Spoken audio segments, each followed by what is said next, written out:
Hello, everyone, and welcome back to Horror Stories. I know many of you use these episodes to fall asleep, so before you drift off, I'd love it if you could leave a comment letting me know where you're listening from around the world.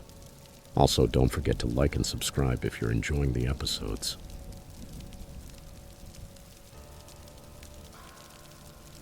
Story 1. I have always loved my job as a graphic designer. I'm passionate about being able to create new things every day. My office is small and quiet, the perfect place to focus on my projects. Normally, I spend most of the day working on designs for my clients, taking care of every detail until everything looks exactly the way I imagined.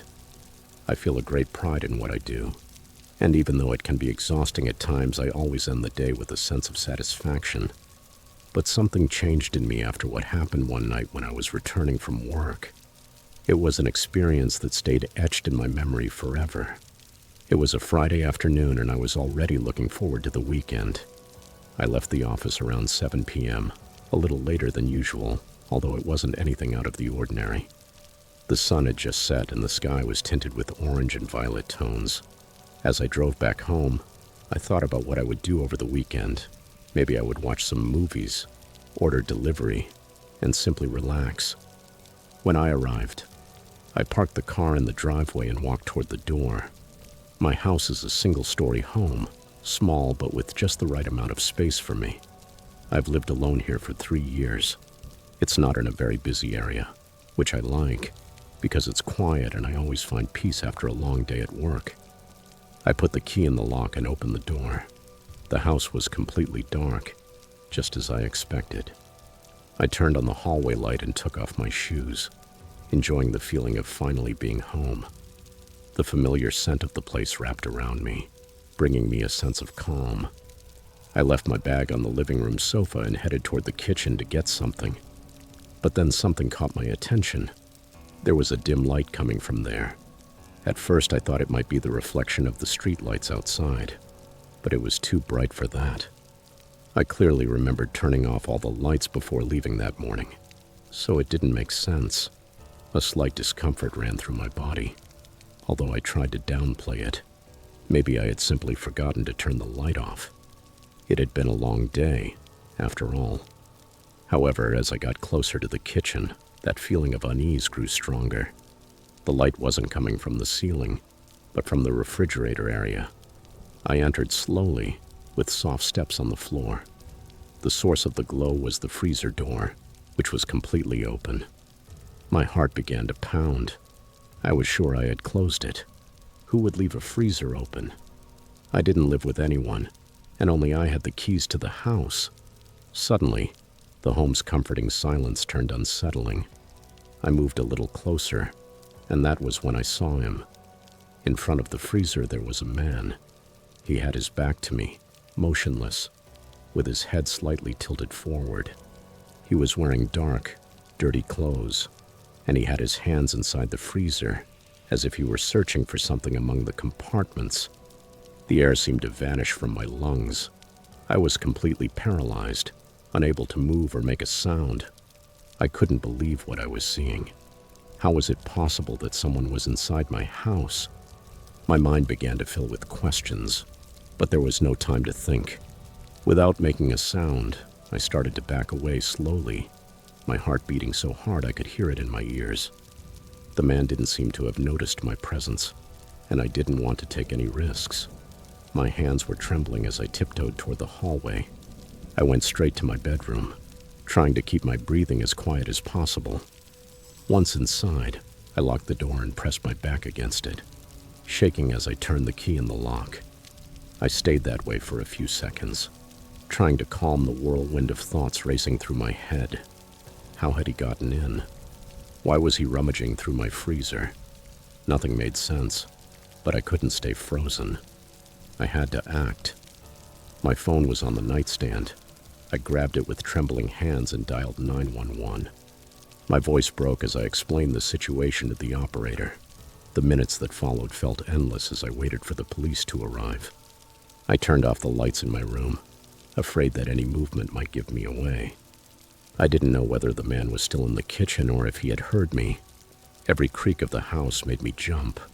The silence was oppressive, and each passing second grew heavier with tension.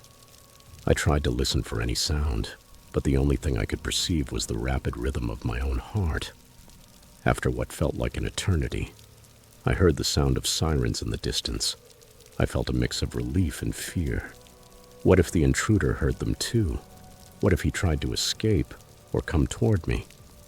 My mind couldn't stop imagining the worst-case scenarios. Finally, I heard the sharp thud of the front door being forced open. Then, firm footsteps echoed down the hallway. The police had arrived.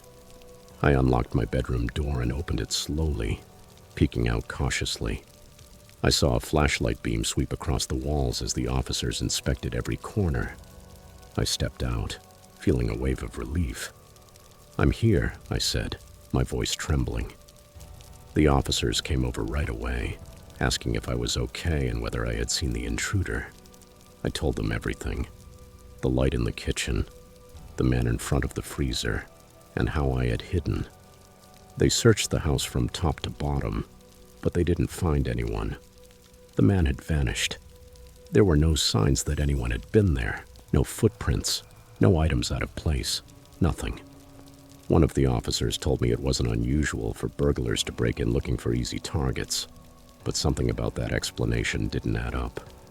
Why was he so interested in my freezer? Why didn't he take anything? I had no answers, only a feeling of confusion and fear that stayed with me long after that night. The next day, I installed security cameras all over the house and changed the locks. I wanted to make sure nothing like that ever happened again. But despite all the precautions, the fear didn't go away. From that night on, every time I came back from work, a sense of unease followed me. Opening the door was no longer synonymous with rest or tranquility. I was always invaded by the doubt. Would there be someone waiting for me inside? The peace I used to find in the silence of my home disappeared. Now that same silence felt heavy, oppressive, full of memories of what had happened. Every creak of the floor, every shadow reflected on the wall made me startle. I knew it was irrational, that the man probably wouldn't come back, but I couldn't help it. Fear had settled into me like an invisible guest. I never saw the intruder again. The police couldn't find him and the case went cold over time. But for me, there was no closure, no forgetting. The uncertainty about who he was, how he got in, or what he was looking for still haunts me to this day. Sometimes, I still wonder what exactly he was doing in front of my freezer, as if I had hidden something important there for him, or for me. I still love my work. I'm still passionate about designing and creating, but coming home is no longer the same. The place that once represented safety and peace became a constant source of anxiety. What was once my refuge is now marked by the memory of an unknown presence. Since that night, the feeling of being completely safe has disappeared forever, replaced by a persistent fear, the silent fear of the unknown.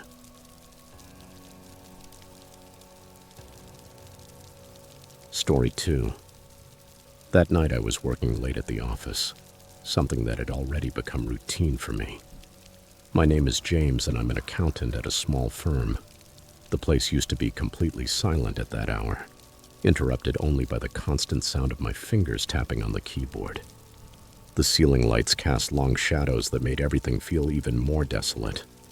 It was the kind of silence in which any noise, no matter how insignificant, seemed amplified.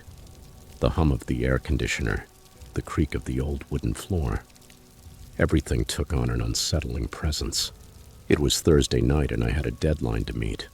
My coworkers had left hours ago, leaving me as the only one in the office. I focused on my work, determined to finish it so I could finally go home. The wall clock read 11:45 p.m., and I was starting to feel the day's accumulated fatigue. My eyes felt heavy and my back hurt from so many hours sitting down. Suddenly, something moved at the edge of my vision. A small flash, a barely perceptible movement. I lifted my head, but when I looked around, I didn't see anything. I thought maybe my tired mind was playing tricks on me. so I focused back on the screen. However, that feeling that something wasn't right didn't go away. The air felt thicker, and the silence much more oppressive. I tried to shake off the discomfort, telling myself it was just exhaustion or how late it was. 15 minutes later, when I was already considering calling it a night, I heard a noise on the other side of the office door. At first it was barely a murmur, like a brush or a soft movement. But then it became clearer, like footsteps. My heart lurched. I stayed still, listening carefully. The most logical idea was that one of my coworkers had come back to pick up something they had forgotten. But who would return to the office at almost midnight? I stood up slowly, with measured movements, and approached the door. I pressed my ear to the cold surface. The footsteps had stopped. Only silence remained. I didn't know what to do. Part of me wanted to open the door and check what was happening, but another part wanted to simply grab my things and leave. Curiosity ended up winning. I reached my hand toward the doorknob and, at that exact moment, a loud bang echoed, followed by a shout that left me frozen. "Hands up," ordered a firm, authoritative voice. I recognized the tone instantly. It was the police. My heart started pounding uncontrollably, and an avalanche of thoughts raced through my mind. Why were the police there? What had happened? With my breath catching, I slowly turned the doorknob and opened the door carefully. In front of me were two officers with their guns drawn, pointing directly in my direction. The sight chilled my blood. I raised my hands immediately, without thinking, while a mix of fear and confusion ran through my body. "What's going on?" I managed to say, my voice barely audible. "Are you alone?" one of the officers asked, his eyes scanning the inside of the office behind me. Yes, I'm alone," I replied, trying to control the tremor in my voice. But they didn't lower their guns. One of the officers stepped forward and motioned for me to move out of the way. "Don't move," he ordered firmly. "We received a report of a break-in." I felt the blood drain from my face. A break-in? Here. I looked around, expecting to see something out of place, a broken window or open drawers. But everything was the same as before, just the usual mess of papers, folders, and office supplies. "I didn't hear anything," I said, trying to understand what was happening. Could it be that someone had come in without me noticing? I had been so focused on my work that anything could have happened without me realizing it. "We saw a man enter the building," the other officer explained, his voice low and controlled. "We followed him to this area." A chill ran through me from head to toe. I had been there the whole time, without knowing someone else was there too. I stepped aside, allowing the police to come in. They moved with precision, checking every corner of the office. One of them crouched behind my desk while the other headed toward the small storage room in the back. I remained standing by the door, my hands still raised, not daring to move. I felt like a spectator inside a nightmare, watching everything without being able to intervene. "Stay calm," one of the officers said as he continued searching. "We'll find him." The minutes passed slowly, suffocatingly. The sound of drawers opening and footsteps echoing on the wooden floor made my anxiety increase. I couldn't stop thinking about how close that intruder might be. What if he had been watching me the whole time, while I worked without realizing it? Finally, after what felt like an eternity, I heard one of the officers' voice charged with tension. "Here," he shouted from the back of the office. The other officer ran toward him, and I held my breath. I saw him crouch down, looking under one of the desks in the back. The silence became unbearable. Then I saw it. A shadow moved under the desk. My stomach turned as I understood what it meant. The intruder had been there, hidden the whole time. "Come out slowly," one of the officers ordered in a firm voice, the gun still aimed at the desk. For a moment, no one moved. The air was thick with tension. Then, slowly, a figure began to crawl out from under the desk. It was a man. His clothes were dirty and torn, his hair matted. and his face pale, gaunt, as if he hadn't slept in days. His eyes were wide open, bulging, filled with a mixture of fear and emptiness. The officers grabbed him quickly, pulled him to his feet, and put him in handcuffs. I stood there, completely paralyzed, watching the scene without being able to process what I was seeing. The intruder didn't say a single word. He stared straight ahead, expressionless, as they escorted him out of the office. Everything felt unreal, like I was watching a movie. Except this time I was inside it. When they finally took him away, silence took over the place again, but it wasn't the same silence as before. It was heavier, darker, loaded with a sense of invisible threat. I sank into my chair, my hands trembling, trying to process what had just happened. I looked around and everything seemed different. The office, that place where I had spent so many nights working, no longer felt familiar. It was as if the shadows had come to life and had swallowed the sense of safety I used to feel there. I couldn't keep working. I couldn't even focus. The simple fact of staying one more minute in that place felt unbearable. I grabbed my things in a rush, shut down the computer, and left. The cold night air hit my face when I walked out of the building's door. I took a deep breath, trying to calm my nerves. But the fear persisted. Every noise, every shadow on the street made me turn my head. That night completely changed the way I saw my work. I could no longer stay late at the office. The idea of being alone there, with the possibility that someone could be hiding again, gave me chills.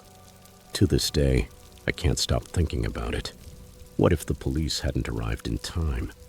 What would have happened if that man had decided to come out of his hiding place while I kept working, completely unaware of his presence? That question still haunts me, and even though I try to go on with my life, every time the clock strikes midnight and silence takes over the room, I can't help but look around, just to make sure no one is there watching me. Before moving on to the next story, if you're here for the first time, please make sure to subscribe to our channel and press the bell icon to receive the next scary stories. We need your support. Please share these stories with your friends and family. Thank you.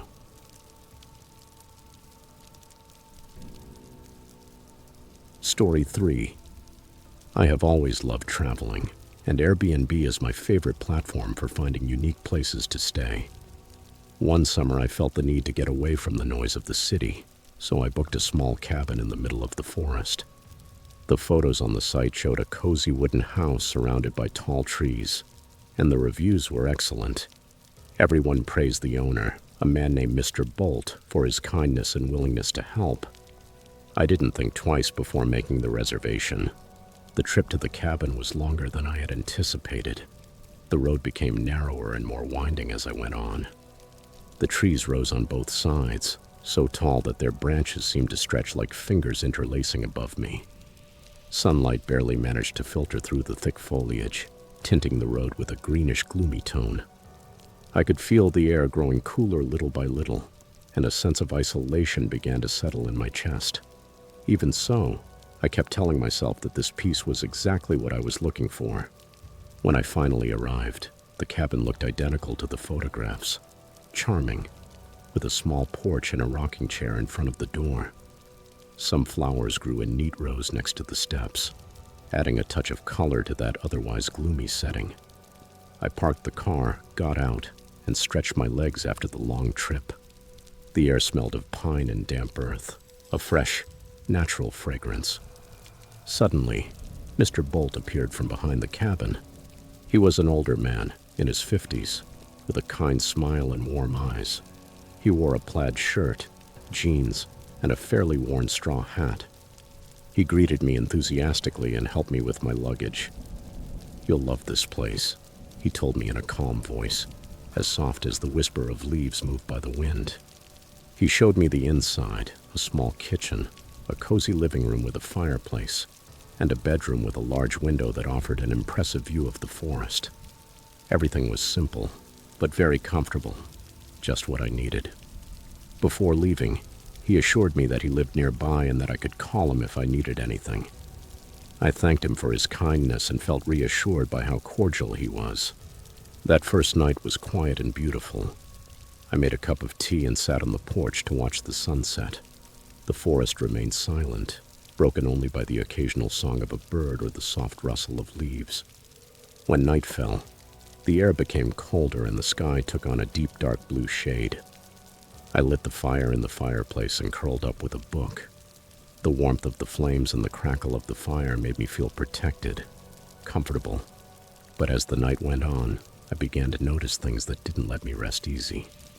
The cabin creaked, groaning with sounds that seemed like sighs. The wind howled outside, making the windows vibrate. The shadows danced on the walls in rhythm with the fire, and although I tried to convince myself it was my imagination, something in the atmosphere felt unsettling. The next morning I got up early, determined to explore the surroundings. The forest was dense, with trees so tall and leafy that they barely let sunlight through. I followed a narrow trail that ran between the trunks, and the ground sank softly under my feet, covered by a thick layer of dry leaves. The only sound that broke the silence was the crunch of leaves with each step I took. I didn't run into anyone during the entire walk, which didn't surprise me given how isolated the place was. However, there was something different in the atmosphere that morning. The silence, which the night before had seemed peaceful, now felt oppressive, almost heavy. An uncomfortable feeling began to grow in me, as if someone were watching me from somewhere among the trees. I turned around several times, convinced I would see someone behind me, but there was no one. Even so, the uneasiness wouldn't go away. The forest, so beautiful and serene, had taken on a disturbing air, as if it were hiding something beneath its apparent calm. When I returned to the cabin, Mr. Bolt was there, crouched by the porch, tending to the flowers growing out front. He greeted me with the same kind smile as the night before, but this time something in his gaze made me hesitate. His eyes, once warm, now looked darker, with a strange intensity that sent a shiver down my spine. I tried not to think much of it, convincing myself it was only my imagination, fueled by the solitude of the place. That afternoon, I decided to stay in the cabin. I lit the fireplace again and poured myself a hot drink. Trying to relax, the firelight cast uneasy shadows on the walls, but I tried to focus on the comforting sound of the crackling. Then I heard something outside. It was a soft sound, almost imperceptible at first, as if something were moving through the leaves. I turned off the music and held my breath to listen more closely. The noise became clearer, closer, until it seemed to come from just the other side of the door. My heart jumped. I waited in silence, not daring to move. Several endless seconds passed, and then, nothing. Everything went still again. I tried to convince myself it must have been an animal, maybe a deer or a fox, and I forced myself not to think about it anymore. Even so, the knot in my stomach didn't go away. I went to bed trying to ignore that persistent feeling that something wasn't right. But in the middle of the night, a new sound woke me up. They were footsteps. Slow, heavy, deliberate, moving down the cabin's hallway, coming closer and closer to my room. Fear paralyzed me. I could hear the creak of the boards beneath someone's feet. The doorknob began to turn slowly, and the door opened with a long, soft creak. In the doorway, barely lit by the pale light filtering in through the window, stood Mr. Bolt. There he was, standing in the darkness. Mr. Bolt. But he was not the same kind man who had welcomed me the day before. His eyes no longer showed that warmth that inspired trust. Now they were cold, empty, and terrifying. His face seemed split into two opposite expressions.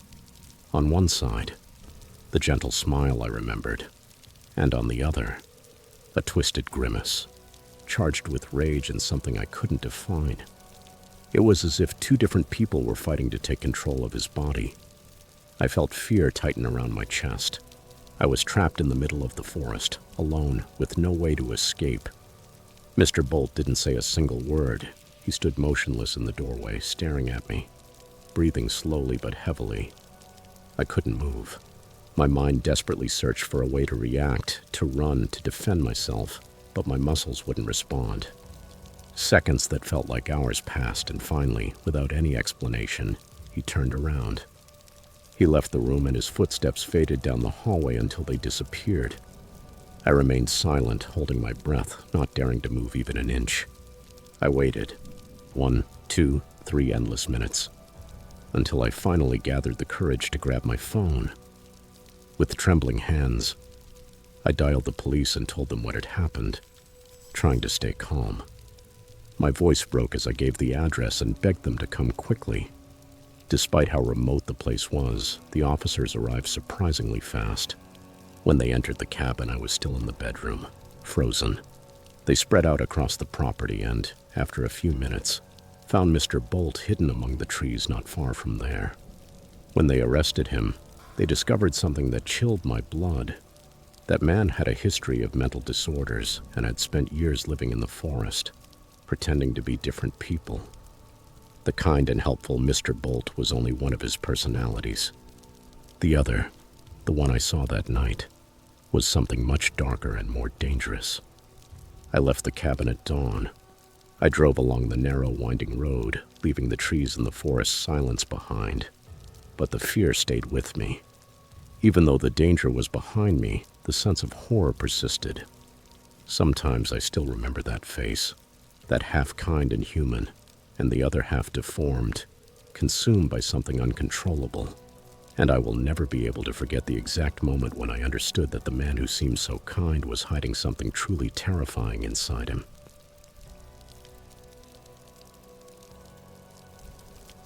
Story 4. A few weeks ago, I decided to go camping alone in a remote forest. I had been working nonstop and I needed to unplug, clear my mind, and breathe fresh air. The idea of being surrounded by nature, far away from everything and everyone, felt comforting. I packed my gear, got my backpack ready, and drove to a forest a friend had told me about. It was very far from the city and few people knew about it, which made it the perfect place to find some peace. When I arrived, the sun was still high in the sky. The trees were imposing, thick and tall, forming a kind of green ceiling over my head. The air was cool, and I could hear birds singing in the distance. There was a small stream nearby, and the murmur of water sliding over the rocks created a calm melody that filled the air. I found an ideal clearing to camp in, right next to the stream and surrounded by tall pines. I set up my tent, started a small campfire, and sat down to enjoy the scenery. The sun began to set slowly, painting the sky in orange and pink tones as the temperature dropped. I stoked the fire and made a simple dinner, enjoying the warmth of the flames crackling in front of me. Night fell, and the sky filled with bright stars peeking between the treetops. It was a perfect night, serene, and I felt at peace with myself and with the world. After dinner, I stayed by the fire a little longer, listening to the sounds of the forest, the chirping of crickets, the rustle of leaves moved by the wind, and the occasional noise of a small animal in the bushes. Everything seemed calm, exactly as I had imagined. Finally, I decided to go to sleep. I put out the fire and climbed into the tent, and wrapped myself in my sleeping bag. The night was cool, but inside the tent I was comfortable and warm. I closed my eyes, enjoying the silence and the solitude. I don't know how long I slept, but around midnight I jolted awake. I had heard something. Voices. At first I thought I was dreaming, but I soon realized they were real. My heart started pounding as I stayed still, holding my breath. I could clearly hear two men talking right outside my tent. "Are you sure this is the place?" one of them asked with a deep, harsh voice. "Yes, I saw him set up his camp here earlier," the other replied in a lower tone, almost nervous. A cold sweat ran across my forehead. Who were they? What were they doing there? The forest was completely isolated. There was no one else for miles. I stayed absolutely still, afraid to make the slightest sound. The voices continued, and then I heard something that made my blood run cold. "Look, I think we should kill him," the first one said in a cold voice, without any emotion. That will make it easier. No one is going to find him in a place like this. I felt my heart stop. I couldn't believe what I had just heard. Were they talking about me? Fear paralyzed me. My mind filled with frantic thoughts. Should I run? Hide? Try to scare them off? But what if they were armed? What if they caught up to me? The forest was huge, and the total darkness offered me no safe refuge. Then the other man spoke, in a firm voice. No, tonight we're not going to kill anyone. Let's look for someone else. Someone easier. Leave him. There was a long silence. I barely dared to breathe. I could hear the sound of my own heart pounding inside my chest. Finally, the first one replied with a frustrated grunt. Fine, but if we don't find anyone else, we'll come back. Their footsteps began to move away, crunching over the dry leaves until they finally faded into the distance. I didn't move. I stayed completely still inside the tent, listening, trembling, waiting. The minutes passed slowly, endlessly. Every sound in the forest made me jump. The murmur of the stream, the wind in the branches, the crickets. I didn't sleep for a single second after that. I sat there with the flashlight off, listening and replaying those men's words over and over again. If we don't find anyone else, we'll come back. That sentence echoed in my head like a constant refrain. When the first rays of dawn began to filter through the trees, I didn't wait another second. I packed everything as fast as I could, not worrying about order or properly breaking down the campsite. I just wanted to get out of there. The forest, which had seemed beautiful and peaceful the afternoon before, now looked hostile. The trees, once majestic, now gave me the impression of closing in around me, hiding 1,000 invisible eyes watching me. Every crack, every shadow made me turn around. I felt like at any moment those men would appear again between the trunks. When I finally reached my car, I threw my gear into the back, got in, and started the engine with trembling hands. I didn't breathe easy until I was miles away, back on the main road. Only then did I allow myself to exhale, but the fear didn't leave. The memory of those voices stayed with me, repeating over and over in my mind. Camping alone had always been something I loved, a way to escape the noise and find myself. But after that night, I'm not sure I can do it again.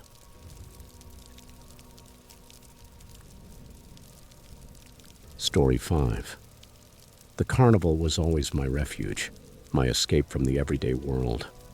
I was just a child when I started working there, in that place full of colors, lights, and joy. The music blared loudly, blending with laughter, the hum of the rides, and the sweet smell of cotton candy that floated in the air. The sun was slowly going down, painting the sky with pink and orange tones that made the carnival lights shine even brighter. I worked at the game booths, where people lined up to try their luck. My job was simple: hand out prizes, collect tickets, and sometimes show customers how to play. The games were always the same: tossing rings, shooting basketballs, knocking down bottles. But what made it special were the expressions of those who won.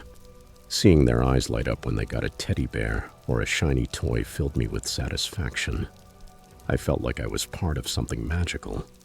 However, as the night went on, the carnival began to change.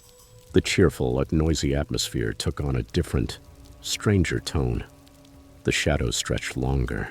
The sounds grew more muted, turning the bustle into a distant murmur. People kept laughing and enjoying themselves, but something had changed. It was as if the carnival had two faces, one bright, cheerful, and colorful during the day, and another dark, unsettling, and mysterious when night fell. It was a night like that, already quite late, when I saw him for the first time. He was standing at the edge of the carnival, just beyond the circle of lights. He was a tall, thin man, with his face hidden in the shadows. He wasn't taking part in anything. He wasn't playing. He wasn't going on the rides. And he wasn't talking to anyone. He was just there, still, watching. At first, I tried not to think much of it. After all, A lot of people came to the carnival for different reasons. Maybe he was just waiting for someone, or simply enjoying watching. But as the night went on, I kept seeing him. No matter where I was in the carnival, at the ring toss booth, helping a child at the shooting gallery, or resting near the food stands, I felt his gaze fixed on me. It was as if he didn't look away for a single second. I began to feel a growing discomfort. Every time I spotted him in the shadows, a wave of chills ran across my skin. He stayed there, in silence, without moving, always watching. I couldn't help feeling that he was there for me, that he was following me. As the hours passed and the carnival began to close, the lights went out one by one, the music faded, and the crowd dispersed. The cheerful bustle was replaced by a strange, almost unnatural silence. I put away the booth's things with trembling hands. In the distance, I could still see him, motionless, standing right at the edge where the light stopped reaching. I kept telling myself it was just my imagination, that exhaustion was playing tricks on me. I tried to focus on my task, wanting to finish as soon as possible and leave. When I finally closed up the booth, I hurried toward the exit. But before I left, I turned one last time. The man was no longer there. A sense of relief washed over me. I sighed, convinced that everything had been a misunderstanding, until I turned forward, and then I saw him. He was right in front of me, just a few steps away. His face was still hidden by shadow, but I could feel his eyes locked on me, cold and unmoving. My heart started pounding violently. I wanted to scream, to run, but my legs wouldn't respond. It was as if they were made of lead. I stood completely frozen as he moved slowly toward me. Every step he took seemed calculated, deliberate, as if he enjoyed stretching out the moment. He didn't say anything, and I couldn't move a single muscle either. Fear had frozen me. Finally, my body reacted. Without looking back, I turned around and ran with all my strength. I didn't want to know if he was following me. I didn't want to see him again. The carnival was almost empty now. The lights out, the games covered with tarps. All I could hear was the echo of my hurried footsteps and my ragged breathing. When I finally reached the main road, the carnival lights looked small and distant behind me. I stopped to catch my breath, my heart pounding furiously in my chest. I was safe, at least. That's what I wanted to believe. But the fear was still there, persistent, lodged deep inside me. My hands were shaking. My stomach ached with nerves. I walked back home under the darkest night I could remember. Every sound made me jump, the snap of a branch, the gust of wind, the distant bark of a dog. Every shadow seemed to be hiding something. I kept turning my head, convinced that at any moment I would see him again, following me. But the road was empty, completely empty. When I got home, I locked the door, and then checked it again and again, making sure it was properly closed. I didn't tell anyone what had happened. I didn't want to sound crazy or admit that I had been so terrified by a man who, maybe, was just another carnival visitor. But deep down I knew he wasn't. I knew that man didn't belong to that colorful, joyful world. He was something different, something that shouldn't have been there. The next day I went back to work, trying to act normal. But nothing felt the same. The colors seemed less bright, the music less cheerful, and the shadows much deeper. I kept looking toward the edge of the carnival, expecting to see him again, but he never appeared. A few days later, the carnival moved to another city, and I went with it. I never saw that man again. Even so, years have passed, and every time I think about that night, I can still feel his fixed stare, cold and unblinking, following me through the carnival's shadows. I never told anyone. Some things are better left unsaid.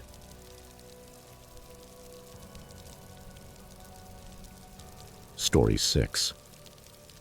In the year 2019, my grandmother became seriously ill. She had always been a strong woman, full of life and energy, but suddenly her health began to deteriorate. The doctors were clear. She might not recover. It was a very hard blow for the whole family. We loved her deeply, and the idea of losing her was something none of us could bear. One night, my parents decided to go to the hospital to visit her. She was getting worse, and they wanted to spend as much time with her as possible. They asked me if I wanted to go with them. But the truth is, I was afraid to see her like that. So fragile. I told them I preferred to stay home. They didn't insist. They knew how much the situation was affecting me. Before leaving, my mother hugged me tightly and said, "Make sure you lock all the doors and windows properly. We'll be back soon. Call us if you need anything." I nodded and watched them leave. As soon as the car drove away down the street, the house was wrapped in a strange, dense silence, almost unnatural. It wasn't an ordinary silence, but one that made every creak, every small sound, stand out. I felt a slight shiver, but I tried to calm myself down. I turned on the TV and put on a movie, a comedy I had seen 1,000 times. I wanted to distract myself, clear my mind, and forget, even if only for a while, everything that was happening. I wrapped myself in a blanket and settled on the couch. Little by little, the atmosphere began to feel more relaxed. The familiar scenes from the movie made me smile. I even let out a laugh. For a moment, everything started to feel normal again, until suddenly, something changed. Halfway through the movie, I felt a strange sensation, hard to describe. It was as if something didn't fit, as if the atmosphere in the house had subtly shifted. The air felt heavier, and my heart began to beat faster. I tried to ignore it, telling myself it was just my imagination, that I was nervous about being alone. But the feeling didn't go away. On the contrary, it grew stronger, until I had the clear impression that someone was watching me. I looked up and glanced around. Everything seemed in order. The doors closed, the windows secured, but the discomfort wouldn't leave. Then I heard it. A very soft sound, almost imperceptible. It was like a whisper, or a faint scraping, coming from beneath me. My breathing stopped. The sound was coming from under the couch. My whole body tensed up. I stayed completely still, trying to listen clearly. For a few seconds I thought maybe it was my imagination or the house settling, but then I heard it again. A slight movement, a living presence. I swallowed and, trembling, and leaned forward, gripping the blanket tightly. The space under the couch was dark. I strained my eyes, hoping to see nothing. But then my eyes adjusted to the dimness, and I saw it. There was movement. Someone was hiding underneath. A scream caught in my throat as I jerked back, almost falling to the floor in my attempt to get away. My mind filled with questions. Who was there? How had they gotten in? Why were they hiding under the couch? I had no answers, and no time to look for them. I only knew I had to get out of there immediately. I sprang to my feet and ran toward the front door. My hands were shaking so badly I could barely turn the lock. I finally managed, opened the door, and ran out.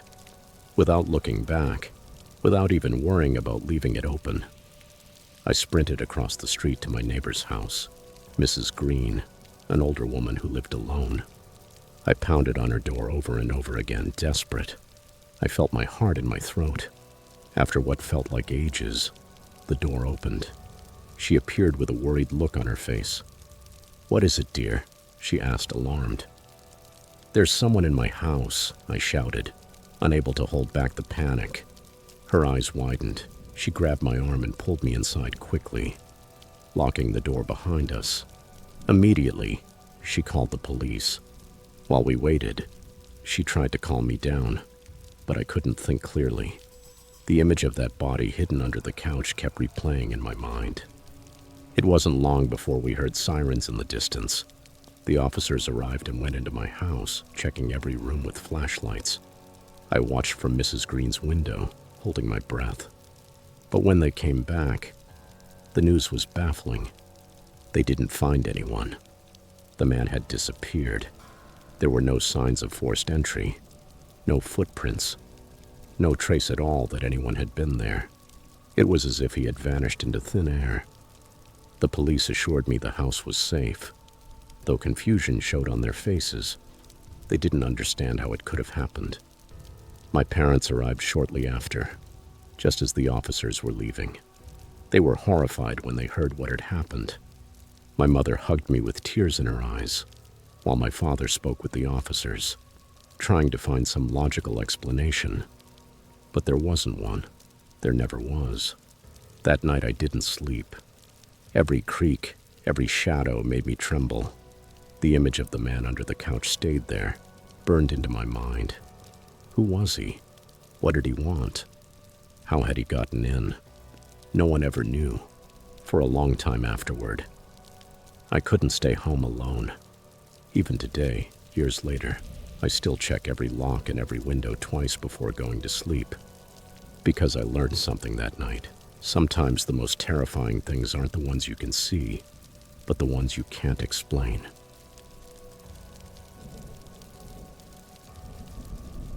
Story 7. It was the year 2020 when I decided to take a break from my life. Work, routine, and the constant noise of the city had exhausted me, so I decided to spend a few days alone out in nature. I loaded my recreational vehicle with everything I needed and drove deep into the forest. The air was fresh, and the tall trees rose on both sides of the road, slowly moving their branches in the breeze. It was the perfect place to relax and clear my mind. The forest was calm. There were no other campers nearby, no signs of human activity. Just me, the trees, and the distant murmur of the wind. I found an ideal clearing to park, quiet, isolated, and surrounded by a natural wall of trunks and leaves. The sun was setting, tinting the sky with shades of orange and pink. I lit a small campfire in front of the recreational vehicle, made something to eat, and sat down to enjoy the stillness of the place. The sound of the forest surrounded me, the whisper of leaves, the chirping of crickets, the distant hoot of an owl. For the first time in a long time, I felt at peace. That night seemed perfect. When the fire began to die down, I went back inside the vehicle. It was warm and cozy. A small bed, a table, a couple of chairs, and a lamp that gave off a soft light. I closed the curtains, secured the doors, and put on my pajamas. The forest sound stayed outside, replaced by a calm silence. I lay down, wrapped in a blanket, feeling safe behind the thick metal walls. That was when, shortly after midnight, I heard it. A soft tapping on the window next to my bed. The sound made me open my eyes instantly. At first, I thought I had imagined it, but I heard it again. A light, rhythmic knock, as if someone were tapping with their fingers. My heart started pounding. I sat up slowly, listening closely. Outside, the forest was completely silent. There was no wind, no leaves moving, no insects, only that tapping, insistent and soft. I tried to reason. Maybe it was a branch tapping the glass in the wind, or maybe an animal. But the air was still. I swallowed and got out of bed, moving carefully toward the window. With a trembling hand, I pulled the curtain back just a little to peek outside. There was nothing, only the trees standing still under the faint moonlight. I let out a breath, trying to laugh at my own fear. I must be paranoid, I thought. I closed the curtain again and went back to bed. It was hard to fall asleep. Every little sound made me open my eyes. Several minutes passed, maybe an hour, until I began to relax. And then I heard it again. The same tapping. And this time, it was accompanied by crying. It was a low sob, distant at first, but little by little it got closer, becoming clearer, more human. A muffled, sorrowful wail that chilled my blood. I sat up suddenly, breathing fast. That wasn't an animal. It was a person crying. The sound became so close it seemed to come from right outside the recreational vehicle. My hands were shaking as I moved toward the window again. I didn't want to look, but I had to know. With a slow motion, I pulled the curtain open. What I saw froze me. Just a few steps from the window, under the moonlight, stood a tall, thin figure. It had long, dirty hair falling over its face.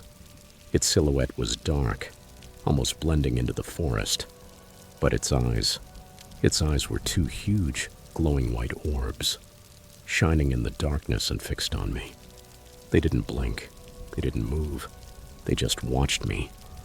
The crying was coming from there, from that figure, a soft, deep sound full of a pain impossible to describe. I stumbled back with a strangled cry, tripping against the bed. My mind couldn't process what I was seeing. Was it a person? A spirit? Something else? I didn't know, and I didn't want to know. The being remained still, as if it were enjoying the terror it caused me. Its body didn't move, but its eyes followed my every motion. Panic gave me strength. I lunged toward the driver's seat, hands shaking, searching for the keys. My fingers felt like stone, unable to turn the metal. Finally, the engine roared. Without looking back, I slammed on the accelerator with all my strength. The recreational vehicle jolted forward, kicking up dust and stones. The headlights lit the winding path between the trees. The forest seemed to close in around me as I sped away, my heart racing out of control. I didn't stop. I didn't look in the rearview mirror. I just drove. After what felt like an eternity, the trees began to thin out. The open road appeared ahead of me, and the forest darkness was left behind. I drove until I reached a small town several miles away. I pulled up next to a gas station, my hands still trembling on the steering wheel. The silence inside the vehicle was absolute. I tried to convince myself it had been a dream, a hallucination caused by exhaustion, but I couldn't forget those eyes. So white, so fixed, so inhuman. That stare stayed burned into my mind. I never went back to that forest. I never camped alone again. And even today, when the night is very quiet and the wind hits my window, sometimes I think I hear that soft tapping, followed by the distant echo of crying. And then I remember those eyes staring at me through the glass, and I can only think one thing. I hope I never see them again.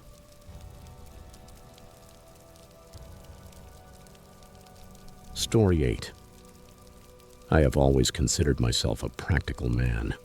I grew up in the city, surrounded by noise, traffic, and people everywhere. That's why, when I decided to buy a country house in a rural area, everyone was surprised. The idea of living in a quiet place, far from the hustle and stress of urban life, seemed perfect to me. I wanted to escape the chaos and enjoy a simple life. The house was old, but it had character. It was located on a large property, surrounded by tall trees that stood like silent guardians. The nearest neighbor lived several miles away, and at night the only sounds were the wind whistling through the branches and the distant hoot of an owl. The first few weeks were peaceful. I spent my days restoring the house, painting walls, repairing the roof, and cleaning the yard that had been neglected for years. There was something satisfying about working with my hands, about seeing the results of my effort. In the evenings, I sat on the porch, watching the sun sink behind the hills, while the countryside turned shades of orange and gold. It was a peace I had never known, until things began to change. At first, I blamed it on the age of the house. Old buildings make noises, I kept telling myself. They creak and shift when the air changes or the wood settles.